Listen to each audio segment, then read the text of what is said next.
of eminent leaders Mombasa koro dwani josiasa wepuso weche makidek medo rocho arita kwe e pachoka. Kagiloso Mombasa gikoni weche mag lala poya nono gi jopiny pachoka sani koro chalni orwaki weche mag siasa gino magikoni kidek nyaya kweda mag dhoudi.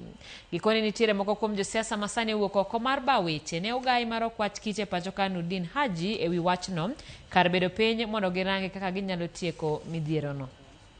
Okay, sawa. Pamoja.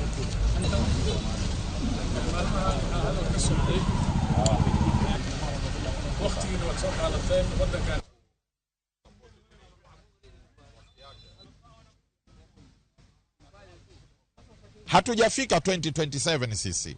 Kwa nini tulete joto ili tukoseshwe zile service? Yani yale mambo ambazo zile ahadi zilitolewa ziwe watu washindwe kuzitekeleza kwa hoja ya kwamba hili fujo ambalo linaendeshwa. Kwa hivyo sisi tunalani hawa ambao wanataka kuleta ukabila katika kila jambo. Nurudini kwamba ni Msomali, sasa ndio amekuwa anatajwa kwamba yeye ni Msomali. Moja, tutupilie ukabila kando, mwacheni mtoto afanye kazi yake. Usalama wetu ni muhimu kwa sisi wote, sisi kama Wakenya. Tukiendelea na ukabila, tutavuruga nchi yetu, tutaumiza nchi yetu na watoto wetu na hakuna maendeleo tutakuwa nayo. Tunaumia zaidi sana, tena sana kwa Waislamu. Tunapotea watoto wengi, watoto wetu wamepotea. Haswa ile juzi ilitoka ile kijana wetu mheshimiwa kutoka Wajia. Mpaka sasa hatujamuona wako wapi. Sisi ndo tunalia zaidi na tunasema hiyo kitu inatusumbua.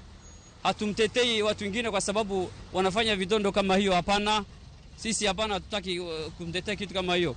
Lakini ile maneno ambayo tunapinga, ambayo tunasema hapana na haiwezi fanyika hii Kenya, ni maneno ambayo kuleta kuchochea kabila wawili.